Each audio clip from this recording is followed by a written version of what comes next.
How are you all? Well, Good. Feeling included? Hey, Good. This sense of community is so important. How are you doing over there? I'm doing fine, thank you, I'm so happy to be here. We're happy you're here.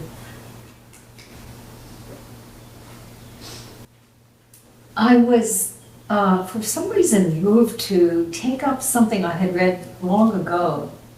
How many of you know the Shodoka?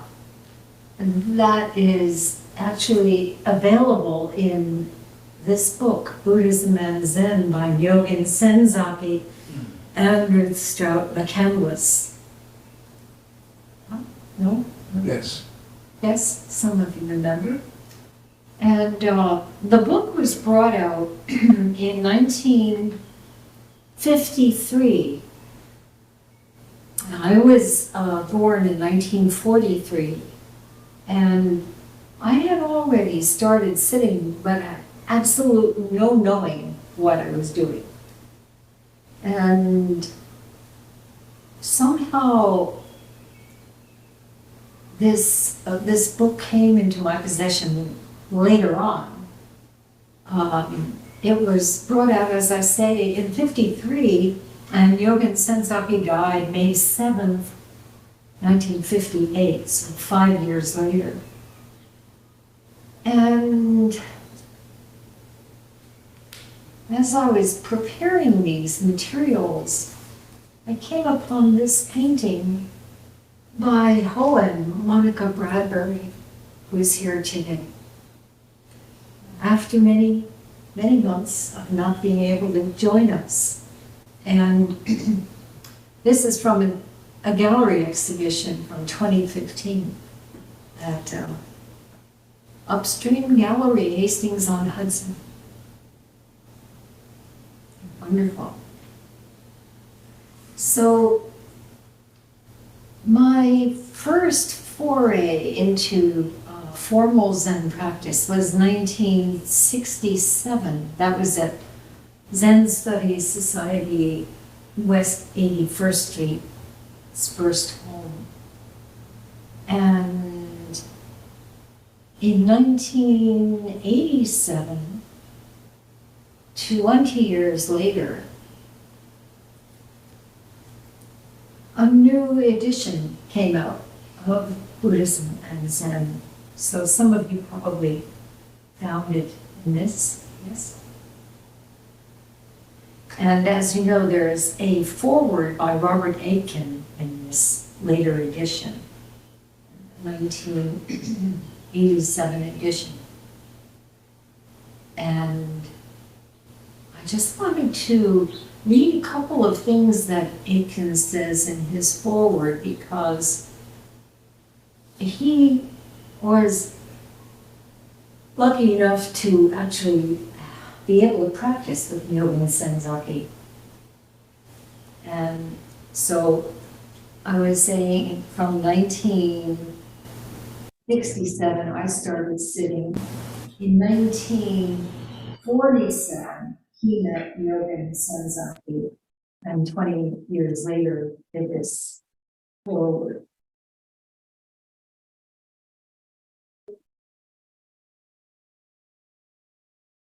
After Nyogen Senzaki was released from Heart Mountain concentration camp, he went to Los Angeles, back to where he had been living, and was given a room in the Miyako Hotel by a fellow internee who owned the place. So Aitken says, it was here that I met him in December 1947. At this time, he had perhaps 30 American students and another 30 followers who had been with him at Heart Mountain. 15 to 18 English-speaking students would crowd into his room for zazen and a lecture 2 evenings a week. The Japanese students would come for sutras and zazen on Sunday mornings. We sat on folding chairs and there was very little ceremony. We had no membership arrangement, no organizational structure. Ironically, this anarchistic arrangement meant that our teacher made all the decisions in a benevolent but authoritarian manner. We were content with this process. He was our wise, gentle teacher, and we could only be followers. A tolerant teacher as well. Senzaki was not only infinitely patient with us, he welcomed visitors warmly. Even theosophists and spiritualists whose ideas he found ridiculous. I remember one day overhearing his conversation with someone who was holding forth on the occult mysteries of the pyramids. And his part in the discussion was to say respectfully at intervals, "Oh, really? I didn't know that."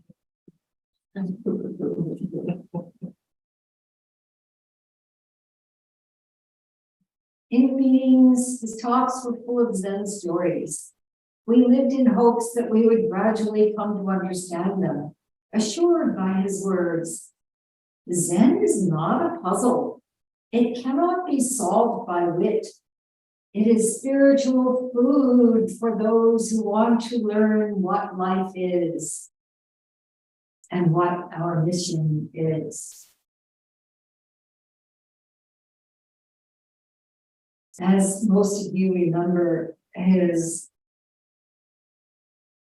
last words were taped before he died, some years before he died. And Aiken says, "I vividly remember sitting in the funeral parlor and listening to him speak for the last time on tape. Friends and Donald, be satisfied with your own head. Do not put any false heads above your own. Then, minute after minute, watch your steps closely. Always keep your head cool and your feet warm. These are my last words to you."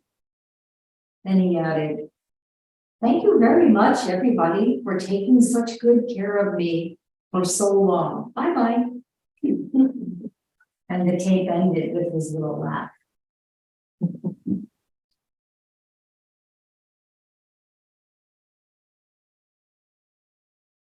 And then Aiken quotes Nyogen Senzaki, "America has had Zen students in the past, has them in the present, and will have many of them in the future.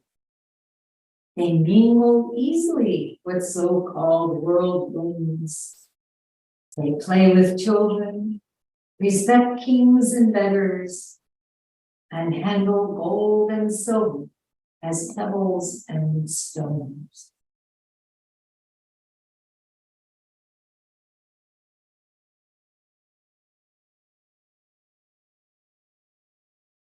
So I'm going to share a few passages with you from the Shodoka. And the frontispiece that Nyogen Senzaki wrote is, "The Buddha body is omnipresent. Each sentient being beholds it through aspiration and karma relation, as it dwells eternally on this seat of meditation." This is what you are here doing. Yes? The Buddha body is omnipresent. It's throughout. There is nowhere where it is not manifesting. Each sentient being beholds it. Some sentient beings are very tiny. They are beholding it. Others, maybe like elephants, are beholding it. Through aspiration and karma relation. So we human beings have aspiration to behold it, which brings us to practice this aspiration and our own karmic relation. the causes and effects of our lives. Many, many, many, many, many months bring us to this. As it dwells internally on this seat of meditation.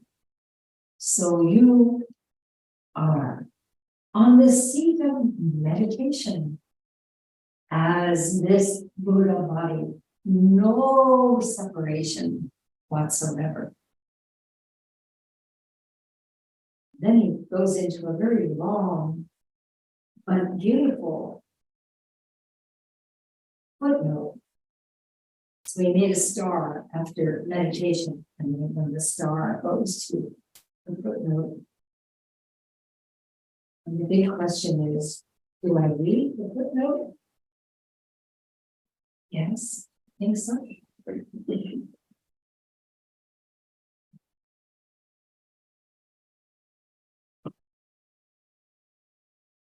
It's very tiny type. It is the inherent nature of the Buddha body that it individualizes itself in myriad manifestations in the phenomenal world.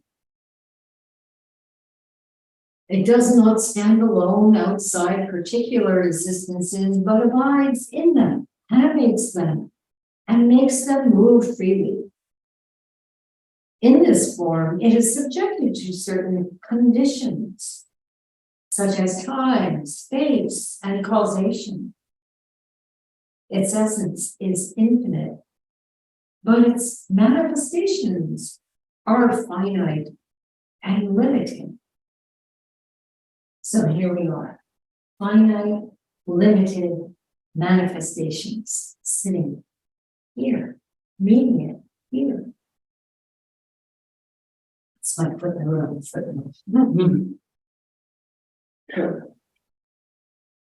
It is for this reason that the Buddha body has to wait until conditions are matured before expressing itself. As Shinge Roshi always said, Readiness. the readiness of time. Each one of us will be different. Suppose that there is a mirror, the mirror of the Buddha. Anything that comes in front of it is reflected without any premeditation on the part of the mirror. Beautiful or ugly, high or low, rich or poor, good or evil, everything is reflected impartially. In other words, the mirror doesn't say, oh, I'd like you better than you. Impartially, completely, clearly reflected.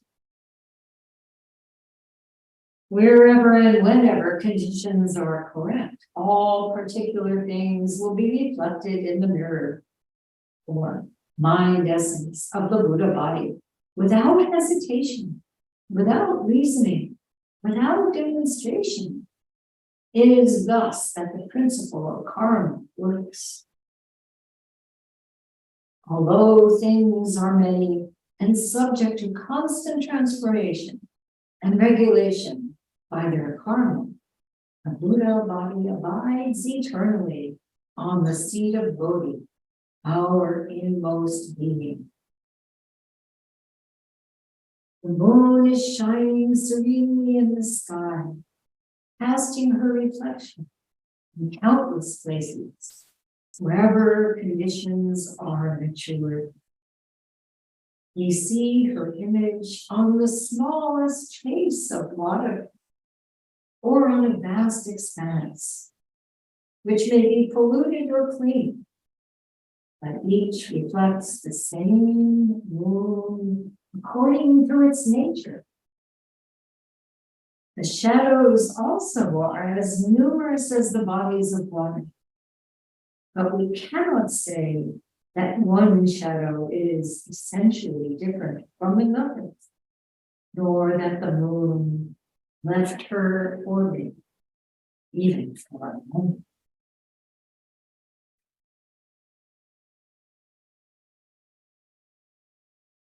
So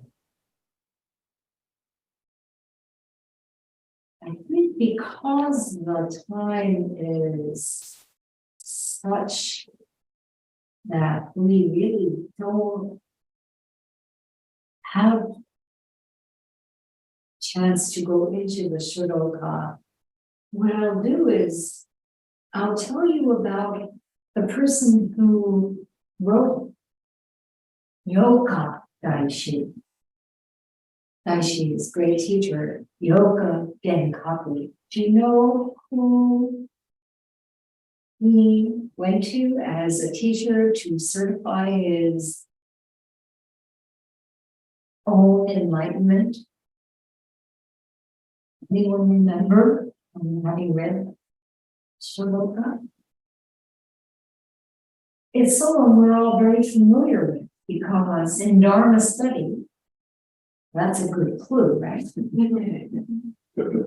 So who is it? No.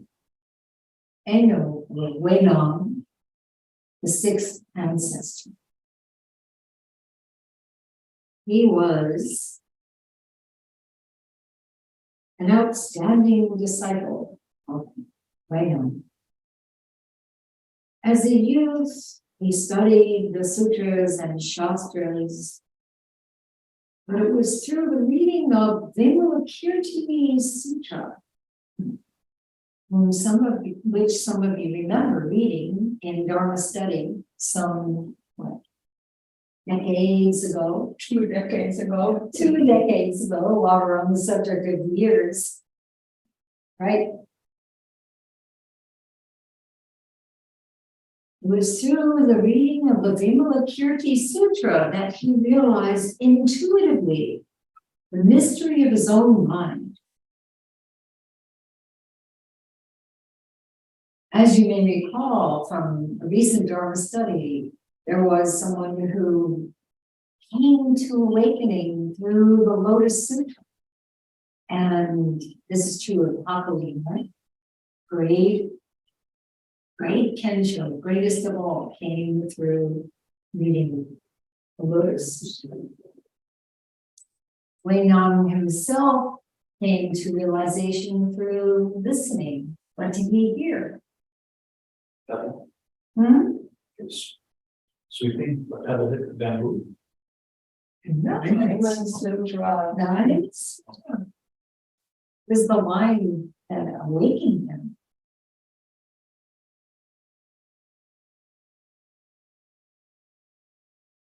We do this almost every Dharma study. Oh, the Dharma Sutra, right? Develop mind. This is why we can't remember. Nothing whatsoever. Congratulations. Anyway, so again, Kakui said to someone he met who was a student of the sixth ancestor and Saku, said, I have not yet had a teacher to verify and confirm my attainment.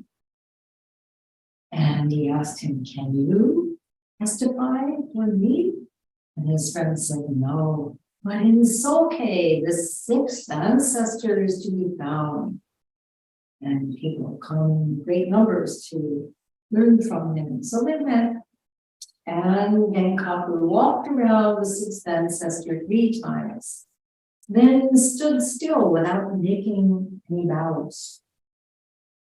Noting his discourtesy, the ancestor said, a Buddhist monk is the embodiment of 3,000 moral precepts and 80,000 minor disciplinary rules. I wonder where you come from and what makes you so arrogant. He said, since the question of incessant rebirth is a momentous one and death may come at any moment, I have no time to waste on ceremony and wish you to give me a quick answer to this problem. Eno said, why do you not realize the principle of birthlessness and thus solve the problem of the transiency of life? To realize the essence of mind is to be free of rebirth, Genkaku replied. Once this problem is solved, the question of transiency exists no longer. That is so. That is so. When further. This moment, Genkaku made vows according to the ceremony of departure. You are going away too quickly, are you not? Asked Ram. How can there be quickness when motion does not exist intrinsically? Genkaku answered. Who knows that motion does not exist? Asked the sixth ancestor. I hope you will not particularize, Genkaku observed.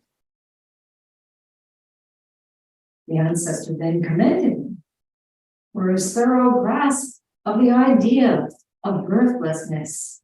But Genkaku countered, is there an idea in birthlessness? Without an idea, who can particularize? Asked the ancestor. That which particularizes is not an idea, replied Genkaku. Well said, exclaimed sixth ancestor. He then asked Genkaku to delay his departure and spend the night there.